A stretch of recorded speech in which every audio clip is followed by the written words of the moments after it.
La TVA-CRA est au cœur des préoccupations des gens d'ici depuis plus de 45 ans.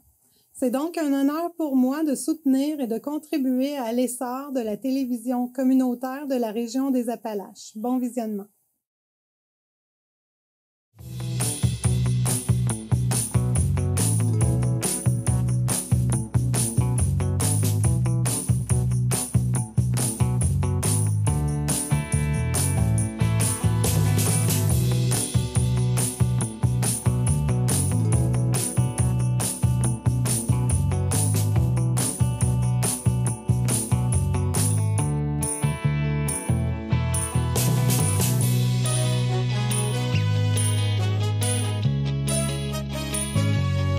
Monsieur, bienvenue à votre émission habituelle d'information Appalaches en quelques mots.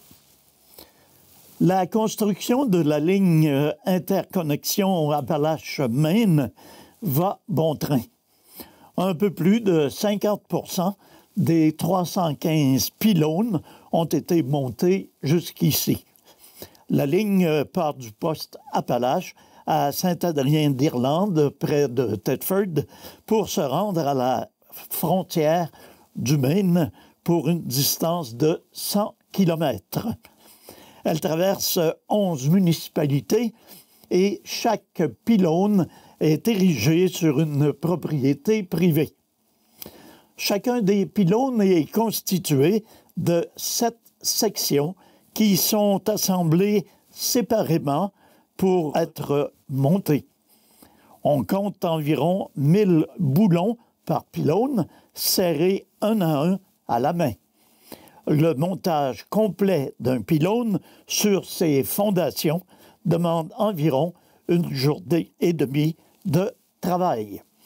Les étapes de la construction de la ligne Appalaches-Maine sont le déboisement, la construction des chemins entre les pylônes, les fondations, l'assemblage, le montage, le déroulement des câbles, le déroulement des conducteurs et le réaménagement des lieux à l'état naturel.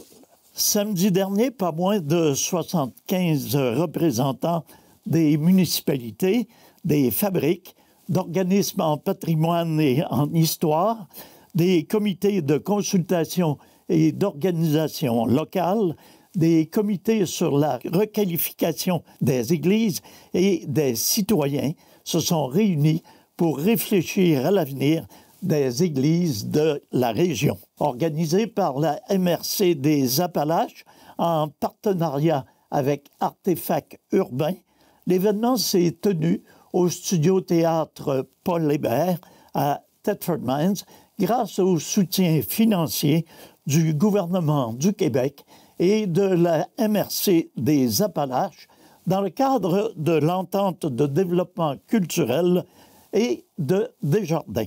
Des 23 églises catholiques dénombrées sur le territoire de la MRC des Appalaches au début des années 2000, 10 ont été vendues.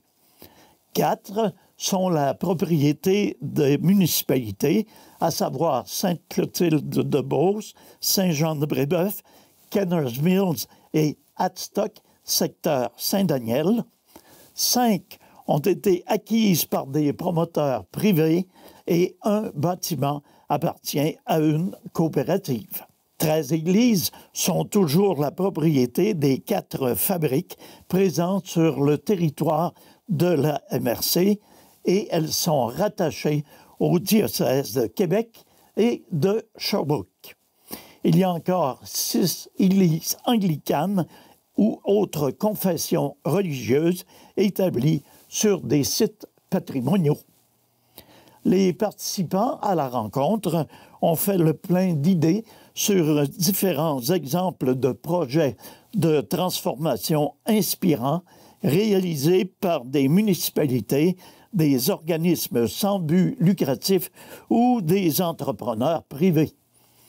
Des informations sur le long processus et les différentes étapes menant à la requalification des églises, ainsi que sur les programmes d'aide financière disponibles, ont également été partagée. La présidente et directrice générale de métallurgie Castech de Thetford Mines a été honorée lors de la 24e édition du concours Prix Femmes d'affaires du Québec. Madame Jennifer Poiré a remporté le prix Entrepreneur d'impact dans la catégorie Entreprise s'étant le plus illustrée à l'international. Madame Poiré est à la tête du groupe Castech Plessitech, un des leaders dans l'industrie minière, des pâtes et papiers, des alumineries et de l'énergie au Québec et à l'échelle internationale. Madame Jennifer Poiré compte plus de 20 ans d'expérience dans le domaine de la métallurgie, de l'usinage et de la fabrication. Elle s'est démarquée par ses aptitudes à négocier avec des clients internationaux, ses compétences en développement organisationnel et son sens du leadership. Le prix Femmes d'affaires du Québec est l'unique concours s'adressant exclusivement aux femmes d'affaires du Québec. Il vise à reconnaître et à promouvoir l'excellence, le dynamisme et l'audace des femmes d'affaires de toutes les régions de la province. Le concours honore une douzaine de femmes issues de divers horizons et secteurs d'activité. Elles sont reconnues comme actrices d'un changement positif dans l'économie par leur parcours et leur accomplissement professionnel. Le 18 novembre dernier, tous les élèves de l'école primaire Paul VI d'East Broughton ont vécu une journée sous le thème de la sécurité coordonnée par la Fédération de l'Union des producteurs agricoles de la Chaudière-Appalaches. Les 247 enfants ont eu la chance de participer gratuitement à l'activité Sécuri-Jour, qui propose une panoplie d'ateliers touchant des thématiques reliées à la sécurité dans plusieurs sphères de leur vie. D'abord, une policière a prodigué de précieux conseils sur diverses réglementations, comme l'âge légal pour conduire des véhicules tout-terrain, en plus de communiquer de l'information sur son uniforme et ses outils de travail. Ensuite, la Société de sauvetage du Québec proposait un atelier sur la sécurité aquatique concernant principalement les dangers autour des piscines, spas et cours d'eau. Par ailleurs, l'expérience de plusieurs producteurs agricoles reliés au syndicat de l'UPA des Appalaches a été mise à profit pendant la journée. En effet, Mme Joanne Gouin de la ferme Val d'Irlande a entretenu les élèves sur la sécurité avec les animaux, tandis que M. David Paré de la ferme Davel Incorporée et Yannick Gagné de la ferme Gigalet sont venus à la rencontre des enfants avec leur tracteur afin de leur donner des consignes de sécurité autour de ces engins. Par la suite, M. Michel Couture de la ferme Coupard a parlé des risques possibles pendant les activités en forêt, dont les piqûres d'insectes et les engelures, et leur a transmis de précieux conseils pour éviter de s'y perdre. Finalement, M. Jean-Philippe Carrier, préventionniste de l'UPA, a offert un atelier traitant de la sécurité avec les produits chimiques de la ferme et à la maison. L'activité a été rendue possible grâce à la collaboration du syndicat de l'UPA des Appalaches, la Société de sauvetage du Québec, la Sûreté du Québec, les producteurs de lait de Chaudière-Appalaches Sud, les producteurs et productrices acéricoles Appalaches, Beauce, Lotbinière, Desjardins Sécurité financière, Ferme et la Progressive Agriculture Foundation. Madame Céline Bernier, coordonnatrice du projet CLIC, Et les membres du comité qui ont créé Déclic étaient heureux d'accueillir pour le lancement du jeu de société les partenaires, les élus et les locataires leaders à la microbrasserie La Porte d'à côté. TVCRA était sur place. Voici le reportage que nous vous avons rapporté. Merci tout le monde. Merci d'être avec nous ce matin pour partager ce beau moment issu d'un travail là, qui a démarré au printemps 2022 sur le jeu. Mais au-delà de ça, le projet CLIC, lui, a commencé en 2021. D'abord, je veux remercier M. Brousseau d'être avec nous, les nombreux partenaires qui appuient le projet. Donc, comme je disais, CLIC a débuté en 2021. L'acronyme CLIC signifie citoyen, locataire, impliqué et concerté.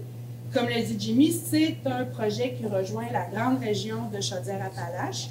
Et le but, enfin, c'est de soutenir et de stimuler l'implication des locataires dans leur milieu d'habitation, qu'ils habitent en coopérative, en OBNL ou en HLM. Donc, on rejoint ces trois tenures d'habitation. Vous voyez ici, on a apporté une carte maison, mais qui vous donne un aperçu du nombre de logements sociaux qui se retrouvent à travers notre belle grande région. Donc, si ça vous intéresse, on parle autour de 5000 logements pour les aînés, les familles et certaines personnes aussi qui ont des besoins un peu plus spécifiques. Donc, c'est quand même un bon bassin là, de logements sociaux qui sont déjà là, bien qu'on en ait toujours besoin, que les besoins sont encore bien présents en termes de logements sociaux et communautaires. Donc, qu'est-ce qu'ils ont, ces logements sociaux et communautaires en commun? Bien, dans chacune des tenures, il y a une place qui est prévue pour l'implication des locataires. Et on pense que les locataires sont des partenaires importants pour contribuer à la qualité de vie dans leur milieu d'habitation. Ce sont des milieux où l'entraide et la solidarité sont des valeurs qui vont les distinguer des logements ordinaires. Vous louez un logement dans un immeuble d'un propriétaire privé, la place des locataires, c'est de payer leur loyer à chaque mois. Après ça, on arrête ça là. Dans le logement social et communautaire, il y a une mission sociale aussi qui est présente. On dit que c'est plus qu'une poignée de porte, c'est aussi une poignée de main pour illustrer la mission sociale. Donc, ce ne sont pas que des logements à meilleur coût, ce sont aussi des milieux de vie où les gens peuvent s'épanouir. Alors, dans CLIC, on actualise une vision qui est partagée par les partenaires qui appuient notre projet. On a un grand comité régional de partenaires pour le soutien communautaire en logement social et communautaire. Alors, on porte la conviction que les locataires ne sont pas que des bénéficiaires, ce sont des acteurs qui jouent un rôle, qui peuvent jouer un rôle important au quotidien dans leur milieu. Le jeu qu'on vous présente aujourd'hui, c'est le deuxième projet issu du projet CLIC. Le premier, on a fait un lancement ici à Thetford en avril. C'est notre exposition photo itinérante « Les humains derrière les logements sociaux ». CLIC, c'est une deuxième réalisation issue de différents enjeux qui avaient été nommés par les locataires et on s'est donné différents moyens d'y travailler, ces enjeux-là. Et puis, le jeu, lui, il vient, comme disait Jimmy, oui, donner différentes informations, apprendre des choses sur notre milieu de vie, mais c'est aussi découvrir les ressources qui sont autour de nous, mais en mettant les gens en dialogue, autour d'un jeu, quelque chose de relax, de ludique, qui permet aux gens de se rencontrer, d'avoir du plaisir ensemble, mais aussi d'apprendre. On sort un peu de la boîte là, des façons habituelles où on veut développer des compétences, favoriser les relations entre les gens, briser des préjugés, améliorer les relations de bon voisinage. Donc, le jeu, là, il y a beaucoup de potentiel là, quand les gens peuvent l'utiliser. Ça nous fait plaisir d'être avec vous aujourd'hui, Madame Bernier, dans le fond, qui avait accompagné les locataires là, pour la création du jeu. Est-ce que vous pouvez d'abord nous dire un peu comment ça fonctionne le jeu, c'est quoi les règles très brièvement, puis où est-ce qu'on peut se le procurer si jamais le Père Noël voulait faire des cadeaux? Bien, le jeu des clics, il est vraiment dédié à des locataires qui habitent dans des logements sociaux et communautaires. C'est pas un jeu grand public comme le Monopoly. Par contre, vous pouvez vous le procurer en demandant à vos intervenants dans vos milieux, si vous êtes un locataire, organisateur communautaire. On est tous en contact et c'est distribué gratuitement parce que c'est quand même des fonds publics qui ont contribué à développer le jeu. Et donc, pour tous les locataires de logements sociaux et communautaires en Chaudière-Appalaches, pour les salles communautaires, c'est gratuit. Il s'agit juste de communiquer avec moi. Puis pour vous en dire un peu plus sur le jeu en tant que tel, bien, comme vous voyez, on s'est inspiré un peu du serpent et échelle, mais au lieu des serpents et des échelles, bien, c'est des rues avec des raccourcis par des pistes cyclables ou par du transport en commun. Et on peut répondre à différentes questions qui sont en 4 catégories de couleurs. On a les ressources du milieu, les perceptions et les relations, on a les comités et leur fonctionnement, et le dernier, les activités et les projets communautaires. On a des cartes lumière, notre logo clic, où là, c'est un peu comme des cartes chance, où on dit comme votre souper spaghetti est un succès avancé de 4 cases. Donc, c'est un peu les règles du jeu sont assez simples. Serpent et échelle, ça joue facilement. Alors, c'est vraiment un jeu où il y a toutes sortes de questions de mise en situation. Les règlements tiennent sur une page, puis à l'intérieur du cahier, toutes les réponses sont là. Si on vous pose des questions sur les ressources du milieu, par exemple, qu'est-ce que c'est le 211? Ben, vous allez pouvoir savoir que c'est une ligne téléphonique pour différentes ressources communautaires. Il y a bien des gens qui ne savent pas que cette ressource téléphonique-là existe. Dans le jeu, on le retrouve. Donc, les réponses sont là. Des fois, c'est juste des échanges. Il n'y a pas de bonne ou de mauvaise réponse. Mais tout ça se fait avec le hasard, du plaisir et c'est ça, de améliorer les connaissances. Puis, j'imagine que c'est la première fois que vous conceviez un jeu de société. C'est quoi le plus grand défi que vous avez rencontré? Ben écoute, c'est au départ trouver un peu notre fil rouge, notre fil conducteur. On savait qu'on voulait un jeu qui permette d'avoir du plaisir, qui permette aux gens d'échanger. Mais qu'est-ce qu'on fait? Un jeu de cartes, un jeu de table. On a vraiment brainstormé beaucoup là-dessus. Puis à un moment donné, on se disait, mais coudonc, on va-tu y arriver? Puis c'est là, comme elle disait tantôt, on est allé dans un petit café ludique, la Cage aux Trolls, pas les nommer. Puis là, il y avait plein de jeux. On a commencé à regarder c'était quoi les jeux, puis jouer un peu à quelques-uns. Puis tout à coup, là, il y a une idée qui a germé, là. Puis là, on a commencé à faire du pouce là-dessus. Puis pour nous amener après ça à faire des ateliers de création qui nous ont amené, vous avez vu les prototypes, là. Mais là, quand on a trouvé l'idée, serpent échelle, c'est le fun, on disait, ouais, mais ça va coûter cher, va falloir faire un plateau de jeu. Ça, on considère tout ça un peu pêle-mêle, mais tranquillement, on s'est dit, non, c'est vraiment notre filon, là, puis on tient cette idée-là. C'était quoi les questions qu'on voulait poser? C'est tout sorti pêle-mêle. Maintenant, on se disait, ouais, finalement, hein, il y a comme des catégories qui sortent de là. Il y a beaucoup de travail, de réflexion, de création, on revient, moi je mettais tout ça ensemble, puis là on valide. Puis après ça, on a passé aux phases test. Là, on s'est dit, on est assez avancé. Allons voir d'autres locataires. Ils ont-tu du fun? C'est-tu bien long? Combien de temps ça leur prend passer à travers ce jeu-là? C'est-tu trop long? Combien de questions on doit écrire? Les questions sont-tu claires? Les règlements? C'est quand même tout un processus. On parle d'un 2 ans. On se voyait à peu près une fois par mois.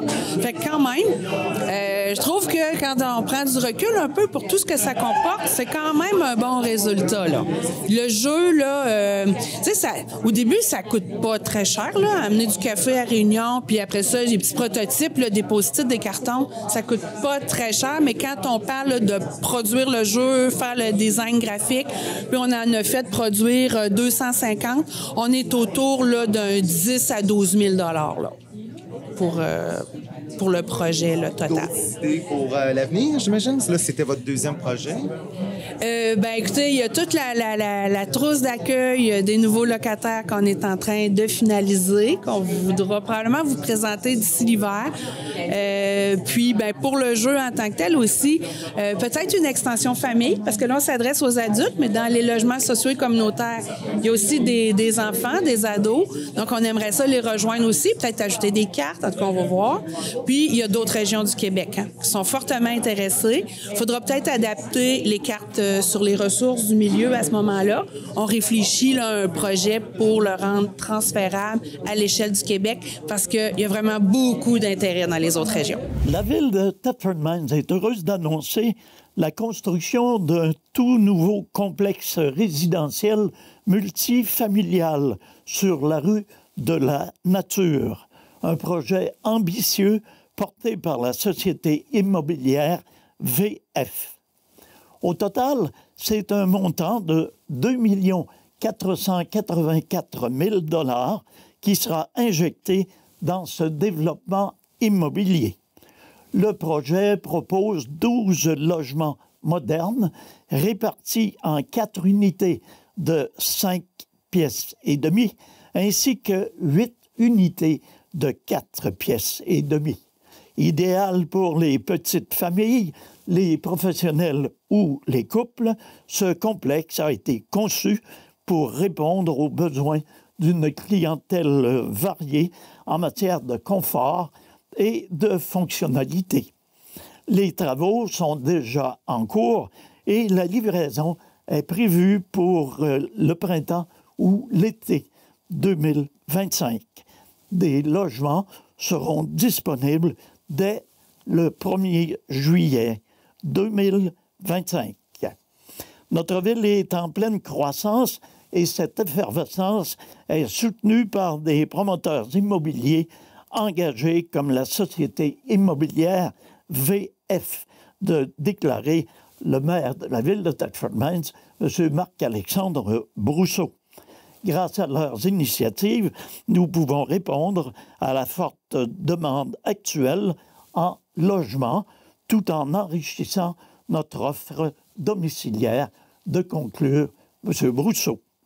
Pour en savoir plus sur les logements ou sur la société immobilière VF, les gens sont invités à téléphoner au 88 423 4605 ou à écrire à l'adresse suivante vf.immobilier@gmail.com. Les dimanches 1er et 8 décembre à 13h30, la troupe de théâtre Les Cabotins poursuit sa saison 2024-2025 avec une production de théâtre jeunesse Colloque Fantôme.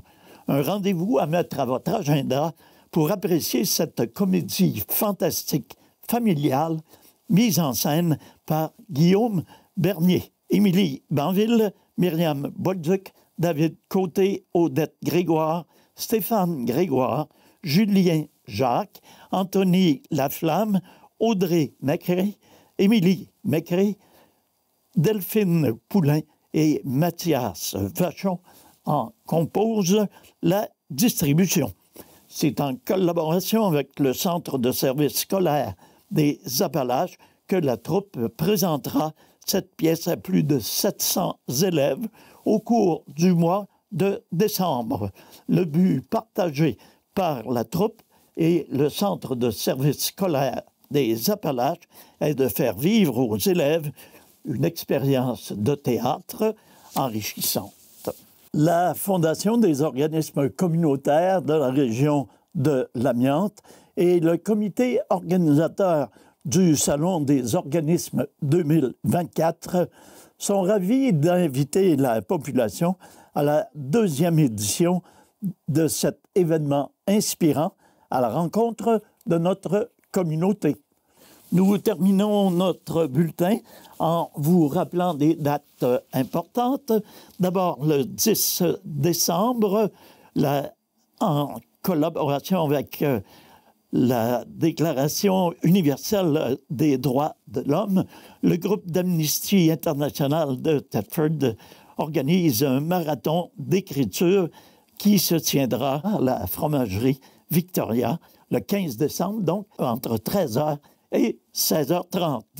La guignolée des pompiers de Thetford Mines est prévue pour le 6 décembre. Vous avez rendez-vous dans le stationnement du centre commercial de Black Lake, aux Galeries des Appalaches, boulevard Frontenac, dans le stationnement du centre Mario Gosselin de la rue Saint-Alphonse, face au complexe de santé Kingsville sur la rue Notre-Dame-Est et dans le stationnement de l'église du secteur de Robertsonville. La guignolée du Centre de pédiatrie sociale des Appalaches est prévue pour le 14 décembre prochain. L'objectif est de 20 000 $. Le coffre au trésor de Sanitaire Fortier et Sanitaire Fortier Beauce est toujours en opération du 4 novembre au 9 décembre. Vous pouvez y déposer des jouets à chacune des places d'affaires des deux organismes, à Thetford et à Saint-Georges. Et finalement, rappelons que le groupe Desharnais a fait une distribution d'habits de neige au centre de stimulation, l'Intercom, à l'école Saint-Gabriel, l'Étincelle, Saint-Noël et du Tournesol à Thetford Mines, de même qu'au Saint-Patrick High School. Alors voilà, c'est ce qui termine notre bulletin d'information pour cette semaine. C'est Nelson Fecteau qui vous remercie d'avoir été des nôtres. Je vous donne rendez-vous la semaine prochaine pour un autre bulletin semblable. À tous et à toutes, passez une excellente semaine. Prenez soin de vous et prenez soin des vôtres.